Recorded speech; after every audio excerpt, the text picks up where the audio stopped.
First இந்த படத்துல பார்த்தீங்கன்னா வந்து, எல்லா பார்ட்ஸையும் நம்ம உள்ள ஆ அலசி ஆராய்ஞ்சு பார்க்கணும் அப்படிங்கிறாங்க. ஒவ்வொரு பாட்டுக்குள்ளேயும் பார்த்தீங்கன்னா, ஒவ்வொரு டிவைஸ் இருக்கு அப்படிங்கிறாங்க. சிஸ்டமா இருக்கட்டும், கம்ப்யூட்டரா இருக்கட்டும், ஏதோ ஒண்ணா இருக்கட்டும்.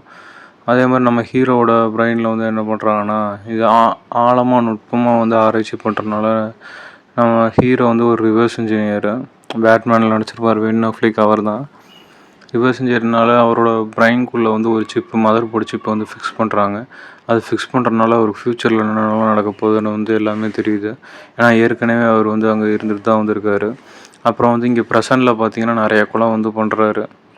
நிறையா கொலை பண்ணுறது வந்து இவருக்கே தெரியாமல் இருக்குது. எதனால் பண்ணுறாரு அப்படின்னு சொல்லிட்டு மொத்தமாகவே டோட்டலாக கம்ப்ளீட்டாக இருக்குது. ஏன்னா அவரோட மூளைக்கு பின்பகுதியில் வந்து ஒரு குட்டி மதர் போர்டை வந்து ஃபிக்ஸ் பண்ணியிருக்கானுங்க. டைம் ட்ராவல் பண்ணுற மதர் போர்டு.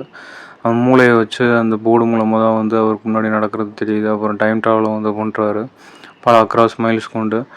இது யார் யார் வந்து பண்ணுறாங்க அப்படின்ட்டு வந்து தேடுறாரு. கடைசியில் அவங்க லவ்வர் மேலேயும் சந்தேகமாக இருக்குது. அப்புறம் அவன் ஃப்ரெண்டு மேலேயும் சந்தேகமாக இருக்குது. இது யார் வந்து என்னை ஆராய்ச்சி பண்ணியிருக்கான்ட்டு. அப்புறம் சீக்ரெட் ஏஜென்ட்டு, FBI, CBI எல்லாருமே வந்து விசாரிக்கிறாங்க. இது எப்படி கொலை பண்ண, இது நீ தான் பண்ணியிருக்க, எப்படி பண்ண அப்படின்ட்டு. அப்புறம் அவன் கேர்ள் ஃப்ரெண்டு சாகிற நிலமை வருது, எப்படி செத்த அப்படின்ட்டு வந்து யோசிக்கிறாங்க.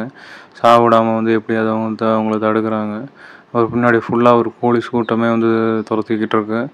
இதெல்லாம் வந்து பண்ண வச்சது யார், இது எதனால் பண்ணுறாங்க அப்படின்னு சொல்லி ஃபுல்லாக தேடி கண்டுபிடிக்கிறாரு. அதான் படம் ஃபுல்லாகவே இருக்கும். மைனாரிட்டி ரிப்போர்ட் அப்புறம் இந்த படம் எடுத்த டேரக்டர்ஸ் தான் வந்து ஆத்தர்ஸ் தான் வந்து இதுக்கு எழுதியிருக்காங்க.